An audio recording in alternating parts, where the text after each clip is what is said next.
यदि आप नीट 2025 की तैयारी अभी से शुरू करना चाहते हैं, पहले ही प्रयास में नीट 2025 का एग्जाम क्रैक करना चाहते हैं, तो इस वीडियो के माध्यम से मैं पूरी प्लानिंग आपको इस बताने वाला हूं कि किस प्रकार से आप तैयारी करके, किस प्रकार से अपनी प्लानिंग करके नीट 2025 का एग्जाम क्रैक कर सकते हैं। तो बने रहिए इस वीडियो पर, कंप्लीट जानकारी आपको मैं देने वाला हूं।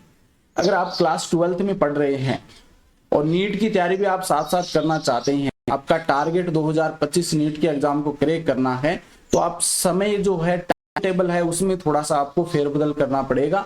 जिसके अंतर्गत हम बात करें तो क्लास 12th में आप पढ़ रहे हैं तो लगभग 75 से 80% टाइम आपको नीट की तैयारी के लिए देना ही पड़ेगा, तभी आप नीट का एग्जाम वो क्रैक कर सकते हैं। देखिए, क्लास 12th में बोर्ड का एग्जाम होता है और वर्तमान की स्थिति में हम बात करें तो ज्यादा परसेंट 90 से ऊपर या 80 आपके आ गए, 70 आ गए तो कोई इनको नहीं पूछता है। के साथ साथ में अगर आप नीट की तैयारी करना चाहते हैं तो अपना ज्यादा से ज्यादा टाइम आपको नीट की एग्जाम के लिए देना ही पड़ेगा। तो लगभग 70 से 80% टाइम आपको नीट के एग्जाम के लिए देना पड़ेगा क्लास 12th में आप पढ़ रहे हैं। तो प्लानिंग क्या रहने वाली है कि किस प्रकार से हम प्लानिंग करें कि हमारा नीट का एग्जाम पहली बार में ही क्रैक हो जाए। तो देखिए, यहाँ पर सबसे पहला काम क्या होता है, सिलेबस का। इंपॉर्टेंट है, सिलेबस का काम सबसे इंपॉर्टेंट है कि आपको सिलेबस का पता होना चाहिए कि किस प्रकार का सिलेबस है और क्या क्या चीजें उसमें दे रखी है।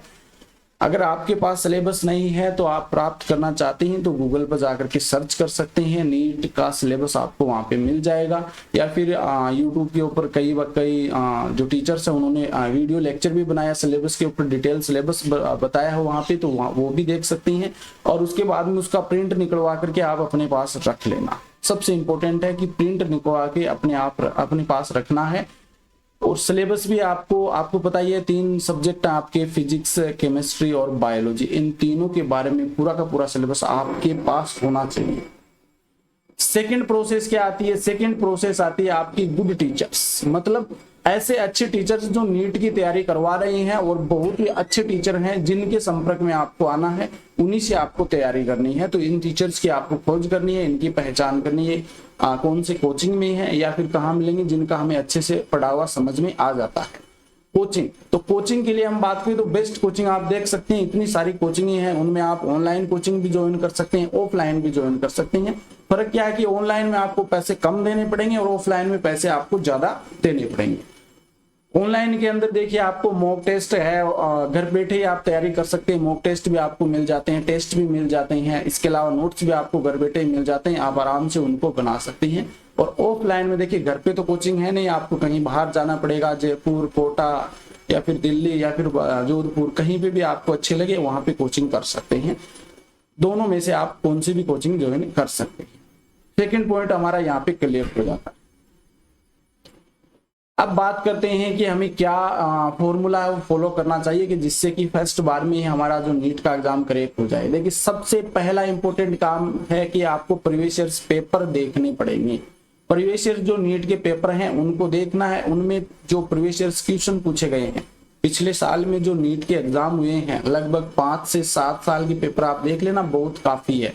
इनमें जो आपके क्वेश्चन पूछे गए हैं नीट के एग्जाम में, वो क्वेश्चंस आपको देखने हैं और उन क्वेश्चंस को देखने से आपको क्या क्या लाभ हो सकता है वो बता देता हूं। कि पहला तो ये पता चल जाएगा किस प्रकार के क्वेश्चन पूछे जाते हैं, दूसरा ये कि सिलेबस में कौन से पोर्शन से कितने क्वेश्चन पूछे गए हैं, तीसरा ये कि किस प्रकार के क्वेश्चन पूछे जाते हैं, मैच ऑफ द फॉलोइंग आते हैं, स्टेटमेंट वाले आते हैं या मल्टी चॉइस क्वेश्चन आते हैं या ट्रू फॉल्स वाले आते हैं या स्ट्रक्चर बेस्ड आते हैं। तो ऐसे क्वेश्चंस का आपको पता चल जाएगा कि किस प्रकार के क्वेश्चन आपके प्रीवियस ईयर एग्जाम में पूछे गए हैं, उनका लेवल क्या है, डिफिकल्ट पूछे गए हैं या फिर इजी पूछे गए हैं।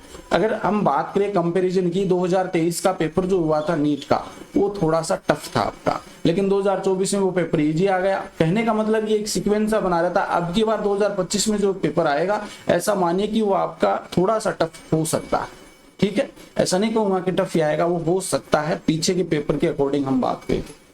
प्रीवियस ईयर क्वेश्चन देखने के बाद नेक्स्ट जो हमारा टारगेट आता है वो लेक्चर्स आता है। लेक्चर्स आप कहीं कोचिंग में जाकर के ले सकते हैं, या फिर ऑनलाइन अगर आप पढ़ना चाहते हैं, यूट्यूब पे पढ़ना चाहते हैं तो ऑनलाइन ऐप के माध्यम से भी आप लेक्चर्स ले सकते हैं, या फिर यूट्यूब के माध्यम से भी लेक्चर ले सकते हैं किसी भी अच्छे टीचर्स के द्वारा। मैं बता चुका हूँ कि जिस टीचर्स का आपको पढ़ाने पर अच्छा समझ में आए उस टीचर को आप फॉलो कर सकते हैं। इसमें टीचर्स का पढ़ाए हुए जो लेक्चर ले लिया आपने, उनके बाद उन लेक्चर्स के आपको नोट्स बनाने हैं, और नोट्स भी आप ऐसे नहीं कि किसी दोस्त से ले लिए और उनकी फोटोकॉपी करवा ली और वही आप पढ़ने लगे, उससे आपका ही नुकसान है। नोट्स आपने बना लिए और उन नोट्स के अंदर विशेषकर ध्यान रखना कि आपको खुद बनाने हैं, जिससे कि आपको 20 से 30% आप नोट्स बनाते बनाते ही याद हो जाएंगे। अच्छी से डायरी या अच्छी सी नोटबुक लेना, उसमें शानदार तरीके से बढ़िया तरीके से नोट्स बनाने हैं आपको, ठीक है, जिससे कि आपको तुरंत देखते ही हर चीज आपको क्लियर हो जाए। जो चीज इंपॉर्टेंट लगे, जो टीचर्स बताते हैं कि यहाँ से पीछे क्वेश्चन पूछा गया था, उसको आप नोट लगा करके वहां लिख सकते हैं। नोट्स बनाने के बाद में क्या करना है, उन नोट्स को शॉर्ट नोट्स में भी आप कन्वर्ट कर सकते हैं। शॉर्ट नोट्स का मतलब माइंड मैप के अंदर एक चैप्टर होता है, उस चैप्टर के बारे में आप लिख लीजिए कि ये चीजें हमें पढ़नी है, ये टॉपिक इसमें दे रखे हैं, इस टॉपिक के बारे में इतना दे रखा है। तो इस प्रकार से आप एक माइंड मैप भी बना सकते हैं। अगर आप नहीं बना सकते तो माइंड मैप आप किसी भी टीचर्स के फॉलो कर सकते हैं, क्योंकि माइंड मैप आपको अंतिम समय में बहुत ज्यादा हेल्प करते हैं। अब नोट्स बन गए, माइंड मैप हो गए, अब क्या करना है, अब दोबारा से आपको प्रीवियस ईयर क्वेश्चन देखने हैं। पिछले वर्षों में जो क्वेश्चन पूछे गए हैं वो आपको देखने हैं, और वो भी आपको टॉपिक वाइज, यहाँ पर टॉपिक वाइज या जो चैप्टर वाइज हैं वो क्वेश्चन आपको देखने हैं। Previous year question topic wise और चैप्टर वाइज, क्योंकि आपने नोट्स पढ़ लिए, लेक्चर्स आपने दे लिए, माइंड मैप आपने तैयार कर लिए। अब आपको ये पता होना चाहिए कि किस चैप्टर से कौन कौन सा क्वेश्चन पूछा गया है, उसका लेवल क्या था, इजी आया था या टफ आया था, कौन से पोर्शन से पूछा गया, ये चीज आपकी क्लियर होनी चाहिए। इसलिए आपको प्रीवियस ईयर क्वेश्चन है या पिछले सालों के जो क्वेश्चन है वो आपको यहाँ पर देखने हैं, वो भी टॉपिक वाइज या चैप्टर वाइज, ठीक है। इसके बाद में सबसे महत्वपूर्ण रोल आपका मॉक टेस्ट इंपॉर्टेंट रोल अदा करता है। पीवाईक्यूज देखने के बाद आपको मॉक टेस्ट देने हैं। मॉक टेस्ट आप ऑनलाइन दे सकते हैं और ऑफलाइन भी। आजकल क्या है कि हर कोचिंग वाले छोटी छोटी बुकलेट्स बना करके मतलब बनाते हैं और वो बच्चों को उपलब्ध करवाते हैं। तो मॉक टेस्ट आपको जरूर देने हैं, जो लास्ट तक आपके नीट के एग्जाम को क्रैक करने तक आपके बहुत ज्यादा हेल्पफुल रह सकती है। मॉक टेस्ट आपके तैयार हो गए, मॉक टेस्ट आपने दे लिए, तो इसके बाद में आपको क्या करना है, अभी एग्जाम में आपका समय है तो दोबारा से उन लेक्चर्स को देखिए, फिर नोट्स को पढ़िए और फिर माइंड मैप पढ़िए और फिर पीवाईक्यूज, फिर मॉक टेस्ट। ये जो आपका साइकिल बनता ना, इनको रिपीट करते हुए चले। कहने का मतलब रिविजन करते हुए चले। अब कई स्टूडेंट्स कहते हैं कि सर हमने नोट्स में पहला चैप्टर पढ़ा, जब हम 5वें 7वें चैप्टर पे जाते हैं तो पहला भूल जाते हैं। तो इसका सोल्यूशन यही है कि आप बार बार इनको रिवाइज करना पड़ेगा, तभी आप याद रख पाएंगे। तो ये आपकी प्लानिंग होनी चाहिए। लेक्चर्स के बाद में नोट्स के बाद में माइंड मैप, फिर पीवाईक्यूज, फिर मॉक टेस्ट और फिर आपका लेक्चर। ये साइकिल जब तक आपका नीट 2025 का एग्जाम न हो तब तक इसको आप लगातार रिपीट करते हुए चलना है, तभी आप 650 प्लस नंबर 100% ला सकते हैं। जो मैं आपको बता रहा हूँ ये चीज आपने फॉलो करी तो मतलब ऊपर आप 700 भी जा सकते हैं, लेकिन 650 प्लस आपके अच्छे नंबर आ जाएंगे ना, तो आप आराम से गवर्नमेंट एमबीबीएस कॉलेज को क्वालिफाई कर पाएंगे। आगे देखिए और क्या प्लानिंग। बुक्स के बारे में आपको बता देता हूं। बुक्स के लिए देखिए, थ्योरी के लिए अगर आपको बुक फॉलो करनी है तो आप ओनली एनसीईआरटी को ही प्रिफेयर कर सकते हैं, ओनली एनसीईआरटी। और आपको बता देता हूं ओल्ड एनसीईआरटी आपको पढ़नी चाहिए। वैसे तो न्यू एनसीईआरटी भी आप देख सकते हैं, लेकिन ओल्ड एनसीईआरटी में क्या है कि पूरा का पूरा पोर्शन दे रखा है। न्यू एनसीईआरटी में कुछ पोर्शन हटा दिया। आपका नीट का सिलेबस हम देखेंगे ना, उसमें बताएंगे कि कौन सा पोर्शन हटा दिया, लेकिन ओल्ड एनसीईआरटी में कंप्लीट सिलेबस दे रखा है, ठीक है। क्योंकि अभी जो अब नीट 2024 का एग्जाम हुआ था उसमें बता देता हूं कि कुछ क्वेश्चन ऐसे आए थे जो ओल्ड एनसीईआरटी मतलब पुराने आपके न्यू एनसीईआरटी में नहीं दे रखे हैं वो क्वेश्चन, वो ओल्ड एनसीईआरटी में दे रखे, तो वहां से क्वेश्चन पूछे गए थे। तो विशेषकर आपको ओल्ड एनसीईआरटी को फॉलो करना है, प्रिपेयर करना है, और न्यू एनसीईआरटी पे आप पढ़ सकते हैं। इसके बाद में देखिए थ्योरी के लिए आप क्लास नोट्स, जो आपने लेक्चर लिए हैं उनके बाद में जो क्लास नोट्स तैयार किए हैं उन नोट्स को आप प्रिपेयर कर सकते हैं, उन नोट्स को आप पढ़ सकते हैं यहाँ। इसके बाद में देखिए प्रैक्टिस के लिए हम क्या करेंगे। हमने थ्योरी पढ़ ली, नोट्स पढ़ लिए, एनसीईआरटी बुक पढ़ ली है। प्रैक्टिस के लिए हम क्या करें। प्रैक्टिस के लिए सबसे इंपॉर्टेंट देखिए chapter wise and topic wise आपको पीवाईक्यूज करने हैं। ये मैं पहले भी बता चुका हूं, इस चीज को दोबारा से देखिए। चैप्टर वाइज और टॉपिक वाइज आपको जो प्रीवियस ईयर क्वेश्चन है नीट के एग्जाम में जो क्वेश्चन पूछे गए वो सभी को आपको यहाँ पे करने हैं। देखिए सेकंड पॉइंट क्या है, प्रैक्टिस में आपको एनसीईआरटी क्वेश्चंस की प्रैक्टिस करनी है। देखिए आजकल क्या है कि सभी कोचिंग है वो line to line M C Q series तैयार कर रही है, मतलब आपके एनसीईआरटी में हर पैराग्राफ हर लाइन से एक एक दो दो क्वेश्चन बना करके आपको बुकलेट तैयार करके दी जाती है। मार्केट में भी आपको ये बुक मिल जाएगी, और वैसे मेरे चैनल पे मैं ये करवा भी चुका हूँ पहले, NCERT line to line MCQs नाम करके मेरी वेबसाइट पे भी मैंने ये क्वेश्चन डाल रखे हैं। अगर आप वहां पे जाके देखेंगे तो इस चीज की लिंक आपको डिस्क्रिप्शन में मिल जाएगी, वहां से डाउनलोड करके आप आराम से इनको देख सकते हैं। लाइन टू लाइन क्वेश्चन मैंने बनाकर उसमें ऐड किए हैं। तो एनसीईआरटी के लाइन टू लाइन क्वेश्चन और एनसीईआरटी में कौन कौन से क्वेश्चन दे रखे उन क्वेश्चंस को आपको यहाँ पे प्रैक्टिस करनी है। लास्ट 6 मंथ में आपको करना है, लास्ट 6 मंथ के अंदर आपको केवल विशेषकर, देखिए केवल भी नहीं कर सकते, मुख्य रूप से आपको मॉक टेस्ट पे फोकस करना है। जितना आपने पढ़ा है उसका सार आपको यहीं पे पता चलेगा कि हमारी तैयारी कैसी चल रही है, मॉक टेस्ट में हमारे नंबर कितने आ रहे हैं।